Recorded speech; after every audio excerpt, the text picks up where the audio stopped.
हाँ, नमस्कार साथियों। मैथ्स समाधान यूट्यूब चैनल में आप सभी का फिर से एक बार स्वागत है। जैसा कि मैंने जो है वर्तमान में एक नई सीरीज की शुरुआत की है। छत्तीसगढ़ राज्य प्रशासनिक सेवा CGPSC मुख्य परीक्षा में गणित विषय के वीडियोज़ में डाल रहा हूँ और आज ये तीसरा वीडियो है और हम लोग जो है सिलेबस का पहला भाग पढ़ रहे हैं और वो है परिमेय संख्याओं के विषय में। ठीक है, तो आज के वीडियो में सीखेंगे दो परिमेय संख्याओं के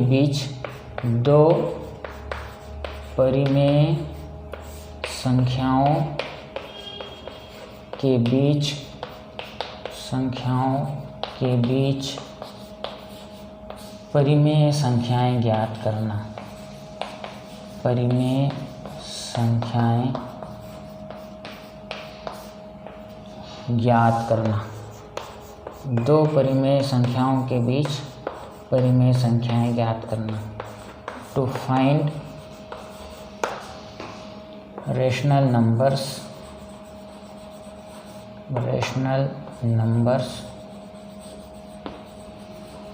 between two given rational numbers।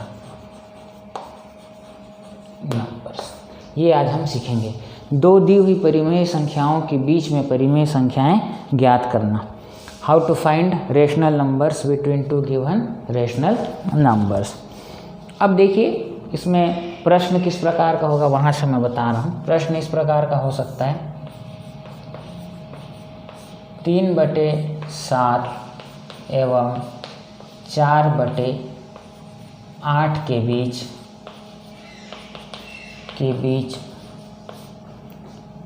ये प्रश्न में कुछ भी हो सकता है, 2 या 3 या 4 या 5 परिमेय संख्याएं ज्ञात कीजिए। परिमेय संख्याएं ज्ञात कीजिए। ऐसा प्रश्न हो सकता है। ये प्रश्न आपको मिल सकता है मुख्य परीक्षा में। मैंने उदाहरण के रूप में लिया है 3/7 और 4/8 के बीच या तो दो परिमेय संख्याएं ज्ञात कीजिए या 3 परिमेय संख्याएं ज्ञात कीजिए या 4 या 5 या उससे अधिक भी दे सकता है। तो यदि ऐसा प्रश्न आएगा तो हम कैसे बनाएंगे? इंग्लिश में ये प्रश्न कैसे होंगे? Find 2 or 3 or 4 or 5 or more than 5 rational numbers between 3/7 and 4/8। तो ऐसे प्रश्नों को बनाने की दो विधियां हैं। ठीक है, पहली विधि मैं बता देता हूं आप लोगों को। ठीक है, पहली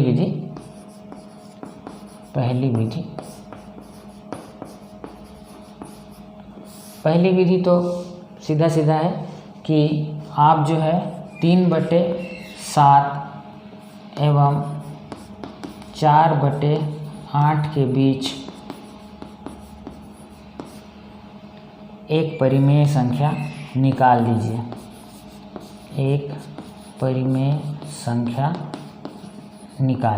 और वो परिमेय संख्या क्या होगी? 3/7 और 4/8 के बीच इन दोनों का औसत माने 3/7 धन 4/8 इन दोनों का औसत। क्यों औसत इन दोनों के बीच में होगा? आप सामान्य समझ से इसको देखिए। आप एक संख्या लीजिए 5 और एक संख्या लीजिए 13। आप इन दोनों का औसत निकाल दीजिए, एवरेज। तो कितना हो जाएगा? दोनों को जोड़े और 2 से भाग दीजिए। कितना आया? 9। तो 9 क्या होगा? हमेशा 5 और 13 के बीच में होगा। इसी फंडा को मैंने लिया और एक परिमेय संख्या ज्ञात किए या पहली परिमेय संख्या ज्ञात किए। उसके लिए हमने क्या किया? इसको कर दीजिए पहली परिमेय संख्या। हमको मान लेते हैं 3 ज्ञात करना है, पहली परिमेय संख्या। हमने इन दोनों को जोड़ा और 2 से भाग दिया, माने इनका औसत निकाला। तो ये कैसे निकलेगा? 1/2 को बाहर कर देते हैं। अब इन दोनों को जोड़ते हैं। हम परिमेय संख्याओं का योग सीख चुके हैं। तो 7 और 8 का एलसीएम निकालेंगे, वो कितना आएगा? 56। अब 56 में 7 का भाग देंगे, कितना आएगा? 8। 8 का गुणा 3 में करेंगे, 8 × 3 = 24, धन का धन अब 56 में 8 का भाग देंगे, 8 ही 7 56, 7 आया, 7 चौक 28, तो आपको कितना मिला 1/2, 24 और 28 52/56।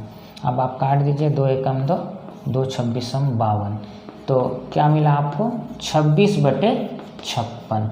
ये आपकी पहली परिमेय संख्या हुई जो 3/7 और 4/8 के बीच में स्थित है। ठीक है, मतलब क्या हुआ कि 3/7 और 4/8 के बीच में 26/56 है। माने अब हम अपने समझने के लिए ऐसा लिख सकते हैं कि 3/7 यहाँ पर है, बीच में कहीं पर 26/56 है और दूसरे तरफ कितना है 4/8। हम प्रश्न में ये मान ले रहे हैं कि हमको दी हुई परिमेय संख्याओं के बीच में 3 परिमेय संख्याएं ज्ञात करना है। पहली परिमेय संख्या आ गई। अब दूसरी परिमेय संख्या ज्ञात करने के लिए इन दोनों को लीजिए या इन दोनों को लीजिए, इनका औसत निकाल दीजिए। ठीक है, तो मान लेते हैं हम इन दोनों को लेते हैं, तो 3/7 एवं 4/8 के बीच दूसरी परिमेय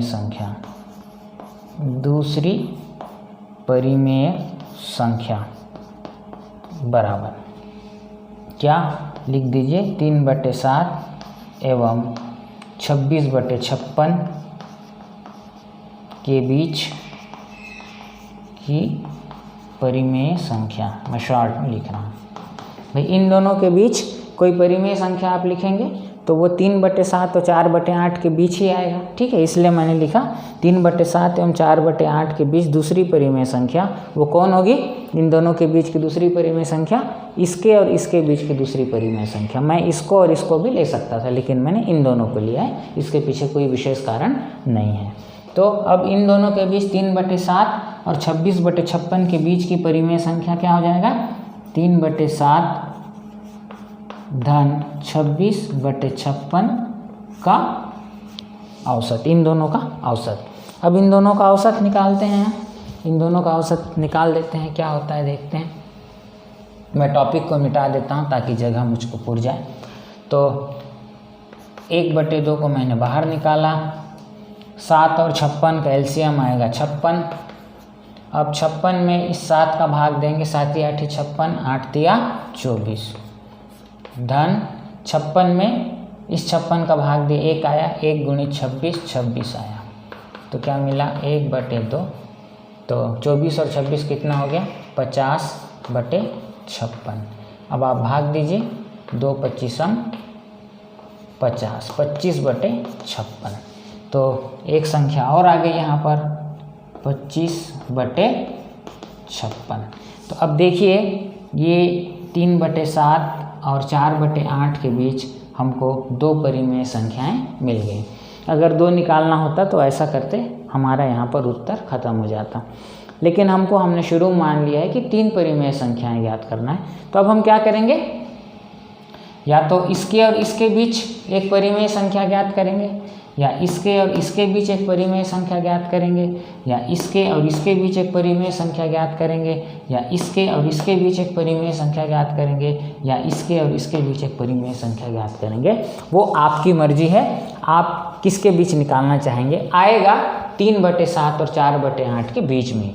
चलिए इन दोनों के बीच निकाल लेते हैं। ठीक है, तो 3/7 एवं 4/8 के बीच तीसरी परिमेय संख्या, the third rational number between 3/7 and 4/8, तीसरी परिमेय संख्या बराबर क्या हो जाएगा 26/56 और 4/8 के बीच की परिमेय संख्या, 26/56 एवं 4/8 के बीच की परिमेय संख्या।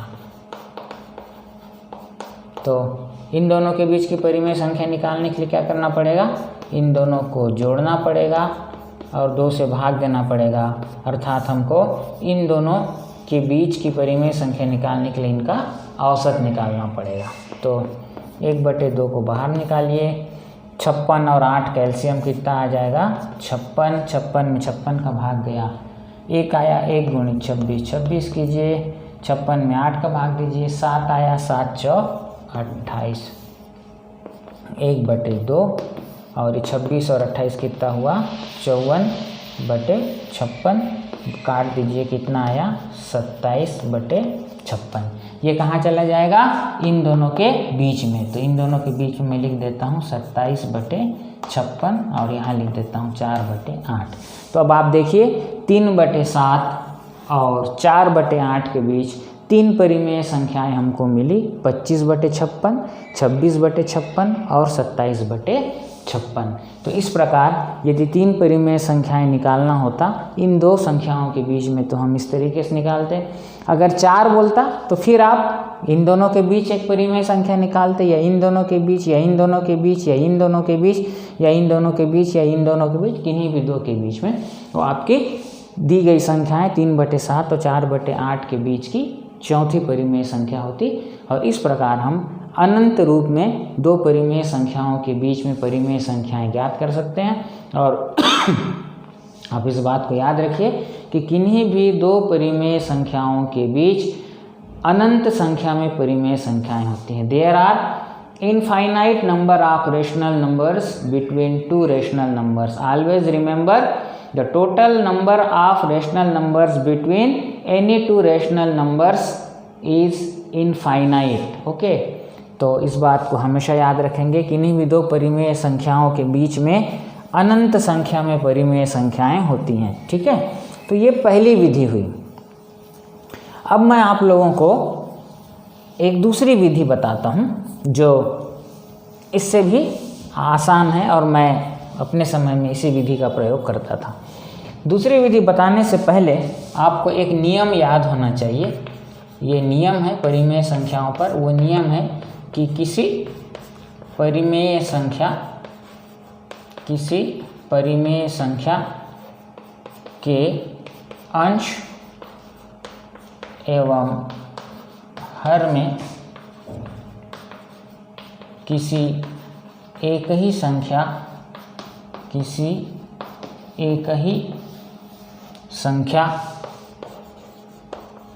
का भाग देने पर या किसी एक ही संख्या का गुणा करने पर उस परिमेय संख्या का मान अपरिवर्तित रहता है।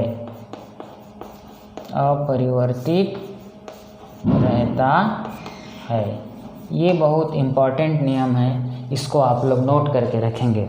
तो किसी भी परिमेय संख्या कोई भी हो, उसके अंश और हर में एक समान संख्या का या तो आप भाग दे दीजिए या आप गुणा कर दीजिए, तो उस परिमेय संख्या का मान हमेशा क्या रहता है, अपरिवर्तित रहता है। उसका सिर्फ स्वरूप बदल जाता है। इंग्लिश में यदि इसको बोलेंगे तो if any equal number is either multiplied to both the numerator and denominator of a rational number or divided to the numerator and denominator of any rational number, the actual value of that rational number does not change. Only its appearance changes. Only the value of numerator and denominator changes. The actual value of that rational number remains the same. तो इसको आप लोग याद रखेंगे। अब मैं इसको एक उदाहरण से आप लोग को समझा रहा हूँ। 1/2 है मान लीजिए एक परिमेय संख्या। इसका वास्तविक मान कितना है जब आप भाग देंगे, तो 1/2 का वास्तविक मान कितना है 0.5। इसको मैं यूज करूँगा कि इतना ही मान आएगा कि नहीं, देखते हैं। तो 1/2 का मान कितना होगा 0.5। अब इस नियम के आधार पर ये एक परिमेय संख्या है, इसके अंश और हर में कोई एक ही संख्या का हम भाग दे दें। तो चलो इसके अंश और हर में मैं एक ही संख्या का भाग देता हूँ, 4 का भाग दे देता हूँ। अंश में 4 का भाग दिया और हर में 4 का भाग दिया। माने ये जो संख्या है जिसका हम भाग देंगे या गुणा करेंगे वो समान संख्या होनी चाहिए। तब क्या हो जाएगा, ये हो गया 1/4 और ये हो गया 2/4। आपको मालूम है बटे का बटे, ये बटे का बटे ऊपर चले जाएगा और ये 4 नीचे आ जाएगा, तो ये हो जाएगा 1 गुणित ये वाला 4/2 गुणित ये वाला 4।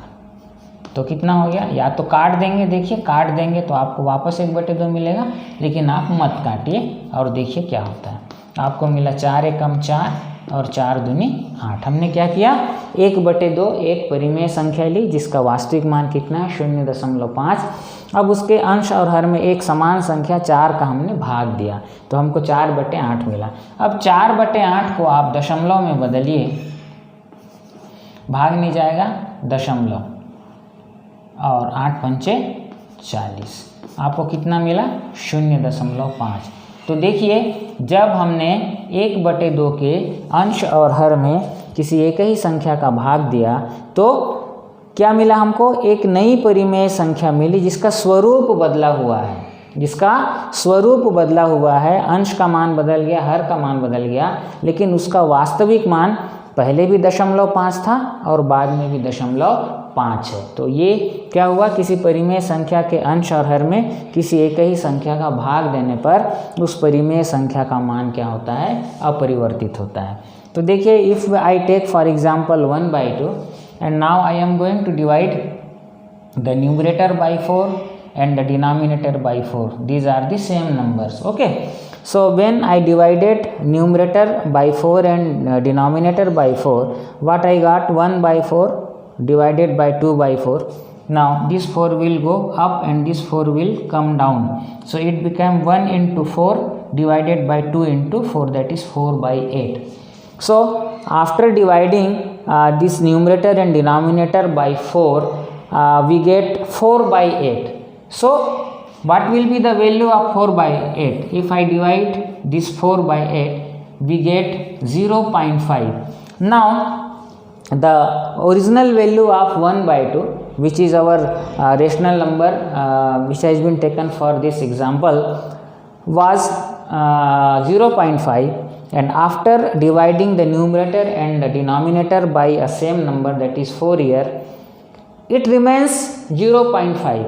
So what happened, this 1/2 actually changed into 4/8, only its appearance changed, the value of numerator and denominator changed, but its actual value remains the same. It was 0.5 and it is still 0.5. This is what, if we divide the numerator and denominator of any rational number by the same number, then the value of that rational number remains unchanged. Okay, so here the value remains unchanged. So this was the case of division.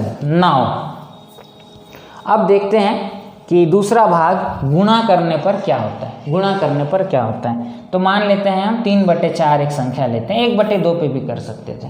अब 3/4 की actual value क्या होती है, 0.75, इसको याद रखिए। 3 में 4 का भाग देंगे 0.75 आएगा।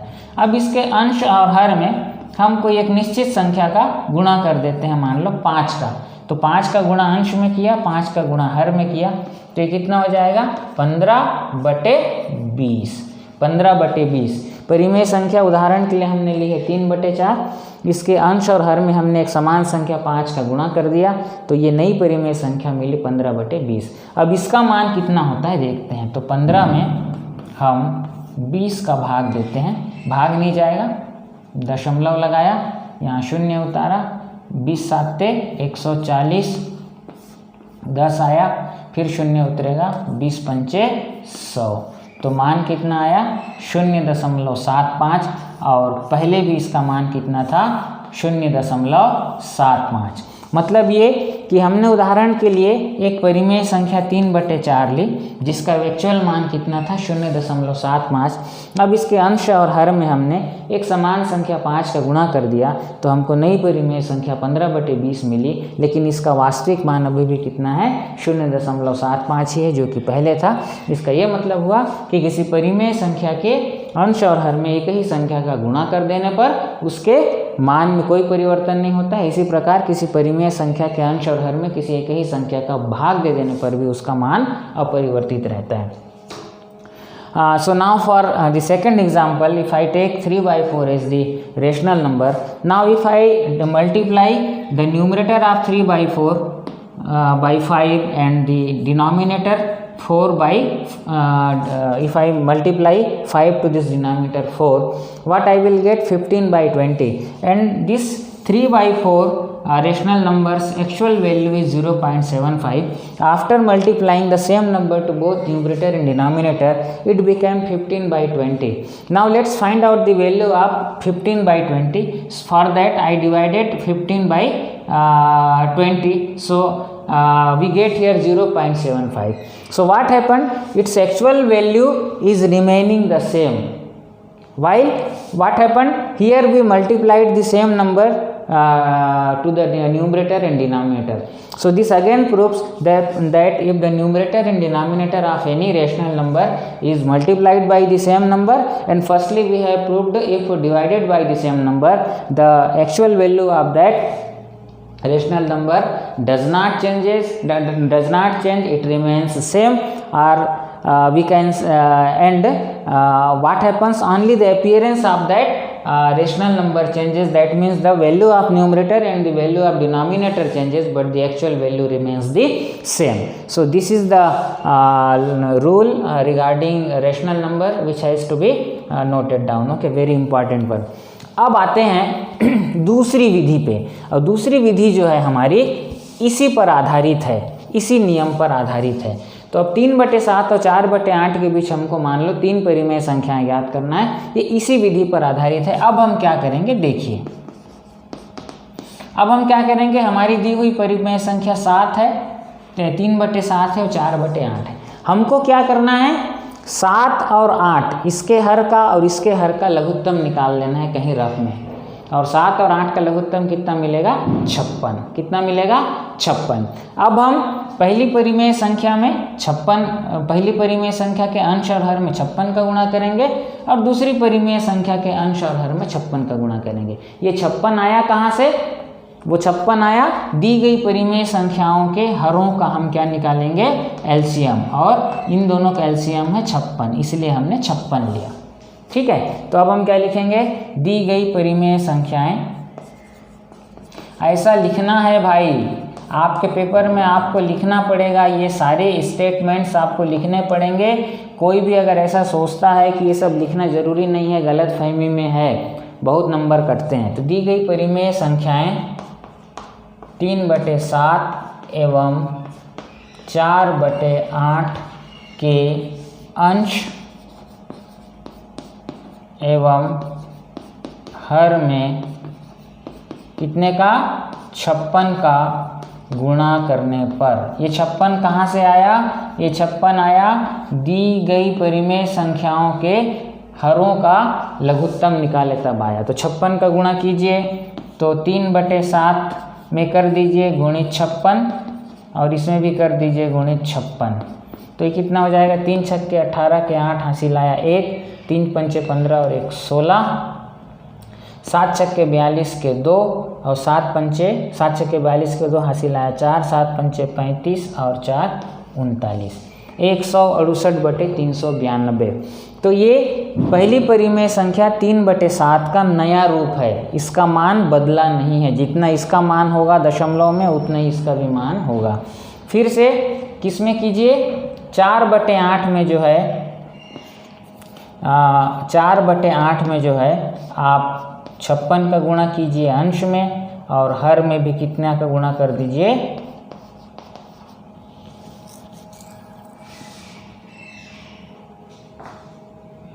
1 मिनट, 1 मिनट, इसमें कुछ सुधार कर लीजिए, मैं थोड़ा सा दूसरी दिशा में चला गया था, और चूंकि मैं वीडियोज़ एडिट नहीं करता हूँ इसलिए आप जो है इतने भाग को छोड़िए और आप आइए। चलिए, आपको क्या करना है? आप इस भाग को छोड़ दीजिए। आपको क्या करना है? इन दोनों का हमने क्या निकाला? एलसीएम निकाला। एलसीएम कितना आया? 56। यहाँ तक ठीक है। अब एलसीएम 56 आया तो हम इसके हर को बनाएंगे 56, और इसके भी हर को बनाएंगे 56। क्या करना है पहले देखिए, हमको दोनों दी हुई परिमेय संख्याओं के हरों का मान बराबर करना है। बराबर करने के लिए हम क्या करेंगे, ये इसका हर लेंगे 7, इसका हर लेंगे 8, दोनों का एलसीएम निकालेंगे 56।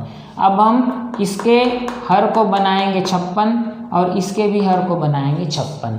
तो अब जब इसके हर को हम 3/7 के हर को हम 56 बनाना चाह रहे हैं, तो 56 कैसे बनेगा, 7 यहाँ पर ऑलरेडी है, 8 का गुणा करने पर क्या होगा, ये 56 बनेगा। लेकिन क्या हम किसी एक संख्या का गुणा हर या अंश में कर सकते हैं? नहीं कर सकते, क्योंकि उससे परिमेय संख्या का मान बदल जाएगा। तो अगर हमने 8 का गुणा किया हर में, तो 8 का गुणा करना पड़ेगा अंश में भी, ताकि इस परिमेय संख्या का मान न बदले। तो अब हम लिखेंगे दी गई संख्या या परिमेय संख्या 3/7 के अंश और हर में कितने का गुणा, 8 का गुणा करने पर। ये 8 कहाँ से आया, मैं फिर से बता रहा हूँ, 8 का गुणा करने पर। 8 कहाँ से आया, हमने 7 और 8 का एलसीएम निकाला, दोनों हरों का 56 आया। अब हम दोनों परिमेय संख्याओं के हर को बनाएंगे 56। तो इसको 56 बनाने के लिए यहाँ 7 × 8 करना पड़ेगा। तो केवल हम हर में किसी संख्या गुणा करेंगे तो इस परिमेय संख्या का मान बदल जाएगा, इसलिए अंश में भी हम 8 का गुणा करेंगे। इसलिए मैंने लिखा दी गई परिमेय संख्या 3/7 के अंश और हर में 8 का गुणा करने पर। तो क्या हो जाएगा, 3/7 × 8 × 8 कितना हो गया, 56, सॉरी 8 तिया 24, 8 7 56। तो 3/7 किस में बदल गया, 24/56 में। पुनः हम क्या करेंगे, पुनः अब कौन सी संख्या बची, दूसरी 4/8। इसके हर को कितना बनाना है, 56। तो 56 बनाने के लिए 8 दिया है, 8 7 56। तो हर में 7 का गुणा करेंगे तो अंश में भी कितने गुणा करेंगे, 7 का। क्यों, ताकि परिमेय संख्या का मान न बदले। तो पुनः परिमेय संख्या 4/8 के अंश व हर में कितने का, 7 का गुणा करने पर। तो क्या हो जाएगा, 4/8 × 7 × 7 कितना मिल जाएगा, 28/56। तो देखिए हमारी पहली संख्या बन गई 24/56 और दूसरी संख्या बन गई 28/56। ठीक है। अब देखिए, अतः 3/7 एवं 4/8 के बीच 3 परिमेय संख्याएं बराबर। 3/7 और 4/8 के बीच 3 परिमेय संख्याएं बराबर क्या हो जाएगा, अब 3/7 के स्थान पर आप क्या लिख दो, 24/56, क्योंकि ये दोनों का मान समान है ना। क्यों, क्योंकि दोनों के अंश और हर में एक ही संख्या का गुणा करने से ये संख्या मिली है। तो 3/7 के बदले लिख दो 24/56 एवं 4/8 के स्थान पर क्या लिख सकते हैं, 28/56 के बीच 3 परिमेय संख्याएं। ठीक है, मतलब 3/7 और 4/8 के बीच 3 परिमेय संख्या ढूंढने का वही मतलब है जो 24/56 और 28/56 के बीच 3 परिमेय संख्याएं ढूंढने से हैं। अब आप देखिए, अब संख्या रेखा याद कीजिए। ये एक संख्या रेखा काल्पनिक संख्या रेखा होती है जिसके बीचों बीच 0 होता है। इस तरफ धनात्मक संख्याएं होती हैं, इस तरफ ऋणात्मक संख्याएं होती हैं। ठीक है, वास्तविक संख्याओं को इसमें सारे परिमेय अपरिमेय संख्याओं को हम यहाँ पर दिखा सकते हैं। तो अब मान लेते हैं यहाँ पर कहीं पर, ठीक है, 24/56 है और बराबर दूरी पर ऐसा चलते जा रहे हैं और यहाँ पर कहीं पर 28/56 है। ठीक, तो 24 और 28 के बीच में कितने स्थान हैं? 25, 26, 27, ठीक 3 स्थान है। तो यहाँ पर इन दोनों के बीच बराबर बराबर 3 स्थान हम बना लें, ठीक है। तो अब देखिए 24/56, तो अगली संख्या इस तरफ क्या होती है? संख्या रेखा में संख्याएं बढ़ती हैं, तो इधर क्या होगा? ये 25/56, ये क्या होगा? 26/56, और ये क्या होगा? 27/56। तो देखिए ये 3 संख्याएं जो हैं, ये 24/56 अर्थात 3/7 और 28/56 अर्थात 4/8 के बीच 3 परिमेय संख्याएं आपको मिली। तो इस प्रकार हम दी गई परिमेय संख्याओं के बीच में 3, 4 या 5 परिमेय संख्याएं ज्ञात कर सकते हैं।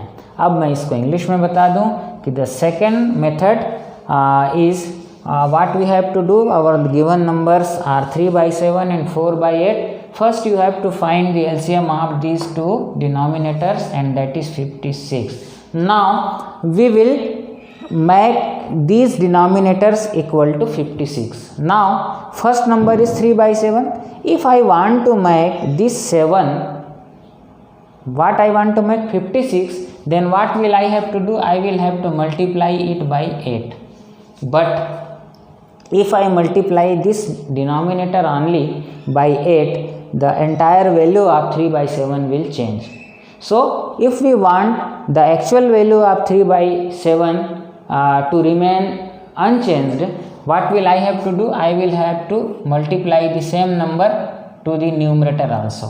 So to make this new denominator 56, I multiplied it by 8, and to make this 3/7 unchanged, I have to multiply the numerator by 8 also. So what we will write? On multiplying the numerator and denominator of 3/7 by 8, so you will get 3 into 8 by 7 by 8, that is 24/56. Okay, now this 24/56 is new representation of 3/7. Both are having the equal value. Again the second number is 4/8. Now what I want to do? I want to make this new denominator 8 56. So making this 8 56, I will have to multiply it by 7. But if I only multiply this denominator by 7, the value of 4/8 will change. So to keep the value of 4/8 unchanged, I will have to multiply the numerator also with 7. So here I will write on multiplying the numerator and denominator of 4/8 by 7, what will I get? 4 into 7 by 8 into 7, that is 28/56. Now this 28/56 is the new representation of 4/8 with the same value. So I can write here the 3 rational numbers between 3/7 and 4/8, and now replacing 3/7 by 24/56 and 4/8 by 28/56. So the 3 rational numbers between these and these will be equal to 3 rational numbers between these two new representations, that is 24/56 and 28/56. Now remember the number line. Number line is an line which represents all types of numbers, means the all real numbers. Okay, so on the center of that straight line, we assume that here it will be 0. Now on the right side all the positive numbers lie, and on the left side all the negative numbers lie. So if I imagine this point is the point where 24/56 is situated now, and at this point 28/56 is lying. So between these two I have to put how many rational numbers? 3 rational numbers. So I marked 3 points at equal distance. Okay, so now from 24/56, the first one will be 25/56. Okay, next one will be 26/56, and next one will be 27/56. Okay, why this will happen? Because all are having the same denominator. and you know, and if you don't know, note it down that if there are more than two or if there are two or more than two rational numbers and they are having the same denominator, then their order, whether it is ascending order or descending order, is decided by their numerators. Okay, so since all these numbers are having the same denominator, so if their numerators are in ascending order, the entire numbers will also be in ascending order. So 24 by 56, next will be 25 by 56, next will be 26 by 56, and next will be 27 by 56. And remember what this number represents, it is 3 by 7, and what this number represents, that is 4 by 8. And between 3 by 7 and between 4 by 8, we got first one, the second one, and this third one. And what I had to do, I had to find three rational numbers between 3 by 7 and 4 by 8, and these are the three numbers. Okay, so this is the second method. Now it's up to you whether you apply the first one or the second one. तो इस प्रकार ये दोनों विधियां यहाँ पर पूरी होती हैं, और मैं यहाँ पर आज इस वीडियो को रोक रहा हूँ। कल से हम नया टॉपिक पढ़ेंगे, अनुपात और समानुपात। मेरे वीडियोस को शेयर कीजिए, और लगभग 997 सब्सक्राइबर्स हैं, 3 की ज़रूरत है मुझको। 3 सब्सक्राइबर होंगे तो मुझको यूट्यूब के द्वारा एक नई सुविधा मिलेगी कि I will be able to take the live classes, जो आप लोगों के लिए बहुत फ़ायदेमंद होगी। तो जल्दी से जल्दी 3 लोग कम से कम सब्सक्राइब करें और अपने दोस्तों को शेयर करें। अगले वीडियो में फिर से मिलते हैं, तब तक के लिए नमस्कार, धन्यवाद।